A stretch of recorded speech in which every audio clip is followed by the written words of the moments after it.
name is Paulinette. I'm a businessman and member of a community Bible study class in Minnesota. Our CBS Rwanda ministry team has recently returned from a trip to Rwanda. In this short video, I'll be sharing an overview of what God is doing right now through the expansion of community Bible study in Rwanda. I'll be sharing with you a short overview of Rwanda and what God is doing to unify a country with a history of violence, oppression, and division between the people of a nation. As you watch this video, please consider how you might join us in this amazing work God is doing in Rwanda. In 1994, one of the most horrific events in recent history took place in Rwanda, Africa. Tribal conflict between the Tutsis and Hutus that had been building for over 60 years erupted into genocide that would result in over 1 million people being killed in 100 days. Neighbors killed neighbors, friends killed friends, and entire families, including small children and babies, were massacred. Most of those killed were beaten to death with machetes and clubs in the street outside of their homes. How could a nation that had experienced something like this go forward and rebuild itself when the hearts of the people were so divided and filled with so much hatred and fear? For the country of Rwanda to be rebuilt, there had to be a complete transformation of the hearts of the people, one life at a time. Forgiveness and reconciliation could not be a one-time event, but had to become a way of life. A complete society had to be transformed from one of division and hatred to a society of unity and love. In 2006, an Anglican bishop of Rwanda, John Rusciana, and his wife Harriet visited the United States. Harriet attended a community Bible study class and concluded the community Bible study was a tool that God could use to transform the lives of the people of Rwanda. At that same time, the only Christian material available in Rwandan language was the Bible and a small hymn book.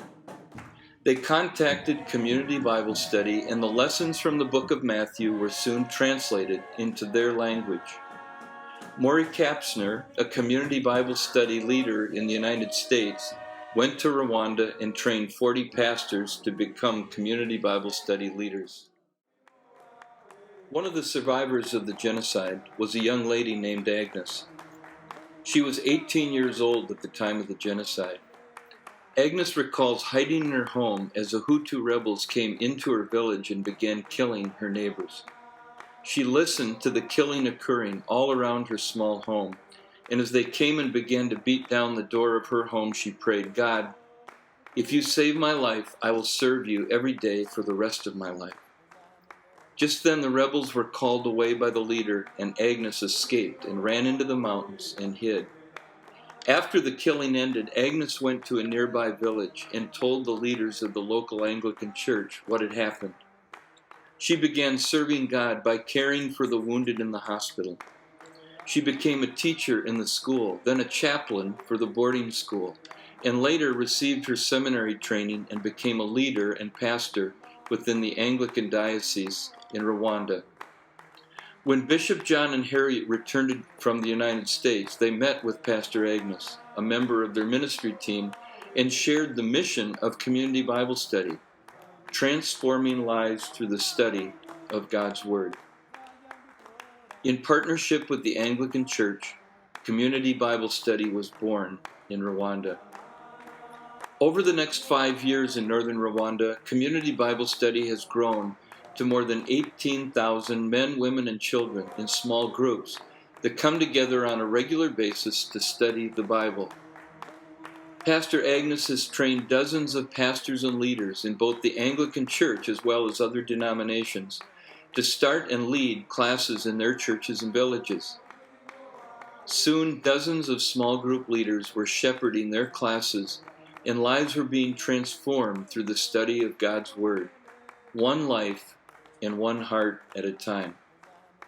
In January of 2012, the Anglican Church and the Evangelical Alliance, a nationwide alliance of more than 40 denominations, began community Bible study in Kigali, the capital of Rwanda.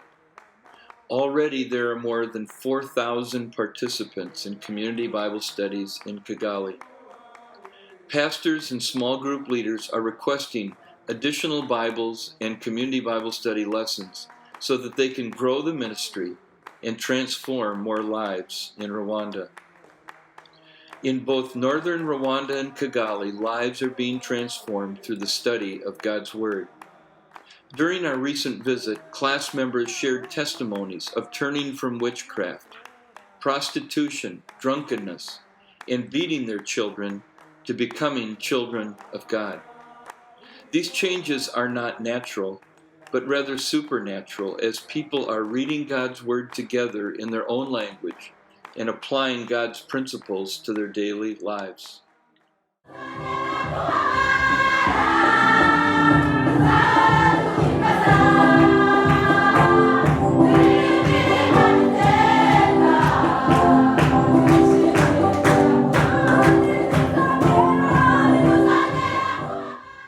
Today, there are more than 22,000 men, women, and children in community Bible study classes in Rwanda. However, many do not have Bibles or lesson books. In a typical small group of 15 to 20, they often have 2 or 3 books and 2 or 3 Bibles. There is an urgent need for more Bibles and community Bible study lessons. Additionally, over the next 24 months, it is our goal to expand the Children and Youth program of community Bible study in Rwanda. We will be training teachers and translating children's material into their heart language to be used in schools and churches. The bishop of one denomination said, "There are 60,000 children in their schools alone that could be using the material if it was available." The people of Rwanda are taking offerings to help with expenses. They're starting small businesses to help support the ministry. Our goal is the ministry becomes self-sustaining, but we are certainly not there yet. Every dollar that is given directly goes to support the ministry and serves 3 purposes in Rwanda. The first purpose is evangelism, introducing men and women to the gospel message. The second purpose is discipleship. Men and women are growing in the knowledge of God and becoming disciples of Jesus Christ, not just converts. The third purpose is community. Relationships are being built, and humanitarian needs of the people are being met. If you consider all the available options for investing your time and money, we believe that Community Bible Study Rwanda is one of the most significant and impactful investments that you can make. In conclusion, God is actively working. Lives are being transformed, and the people of Rwanda are asking for our help. Please consider becoming a friend of Rwanda.